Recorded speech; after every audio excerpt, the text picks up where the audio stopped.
Hey everyone, it's Natch here doing another review for games and how getting 100% by completing the trophy list can help your mental fitness. Please keep in mind everything here is just my opinion, based on my own life experience. There are some professional studies that would suggest I'm on the right track, but for now, I'm here to just spread the word and help people look at gaming as more than just entertainment. So with that, let's jump right in. Today I'm going over Need for Speed Hot Pursuit Remastered, NFS for short, developed by Criterion Games and Stellar Entertainment, released for PlayStation 4 in 2020. NFS is a single-player and multiplayer game, and an internet connection will be required to complete it. Before playing, I had already played 2 other installments in the Need for Speed franchise, and I enjoyed them a lot, so I didn't even bother watching a trailer for this one. I had no idea what it was beforehand, to be honest, but was still excited. Having now completed the game, I have to say I didn't enjoy it as much as the other installments that I've played, but it was still a fun game in my book. Kudos to the developers for taking the time and effort to remaster it. That's no easy task. Okay, so before we get into the fun stuff, some of you might be asking, is this appropriate for kids to play? In short, yes it is, but let's take an organic look at it anyways. The ESRB rating for NFS is 10 and older for mild lyrics and mild violence. Whoopee. Yeah, that's that can all be found in here, but I'd say it's actually fine for all ages. This is because NFS is strictly a racing game. It's racers versus cops for the most part.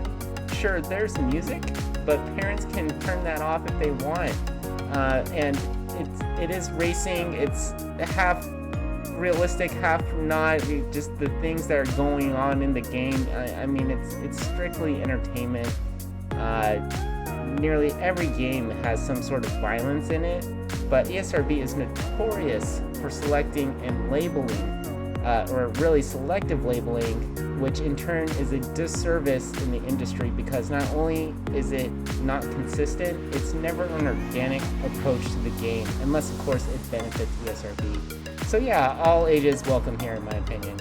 Alright, so now you may be wondering just how long will this take to get 100%? Well, to be honest, a lot of that will depend on the skill set of the player.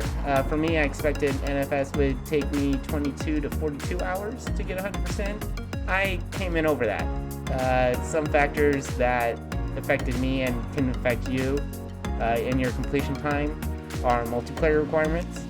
Good news is that it is possible to boost with friends, so you can do that.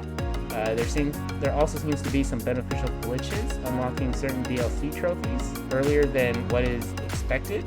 At least that's what happened with me.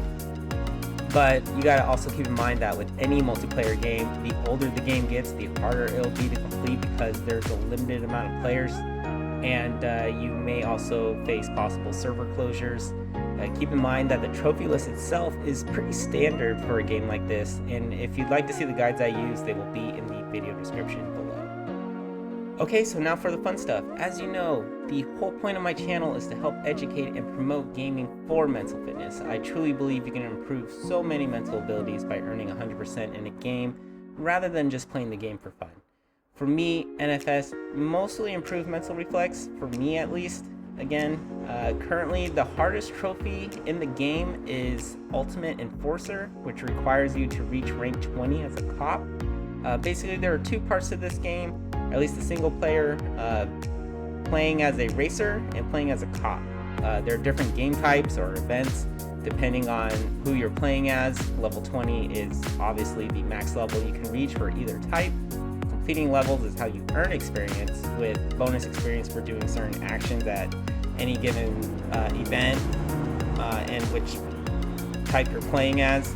I'd say this and its racer counterpart, Gold Digger, which requires you to reach rank 20 as a racer, are the hardest trophies to get. However, for me, Gold Digger was actually harder to complete.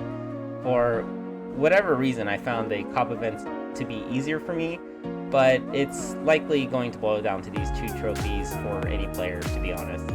And before we call it a wrap here, let's talk a little bit about improvements.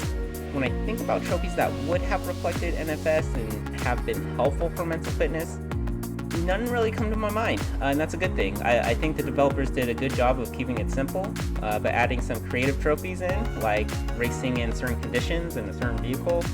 Always nice to see the creativity without overdoing it. where the trophy list doesn't really reflect the game, unless it was a clear intentional deviation in a DLC form. That's a separate topic, but obviously not really necessary here. So yeah, okay, that's a wrap. Again, this wasn't my favorite Need for Speed installment, but I certainly did enjoy Hot Pursuit Remastered. I would recommend all ages to play it for mental fitness. For me, it really helped me build mental reflex more than anything. And if you have any questions about this game or mental fitness, or just want to share your experience with Need for Speed, feel free to leave a message or comment, and I'll get back to you as soon as I can. Alright everyone, that's another review in the bag. If you want to watch me play live and even join in on my multiplayer games, follow me on Twitch. If you'd like to hear more about my game preview and initial impressions, then go on over and follow my Instagram. I also do polls on X for games I'm playing. And finally, as always, thanks for watching, and I'll see you all on the next video. Bye!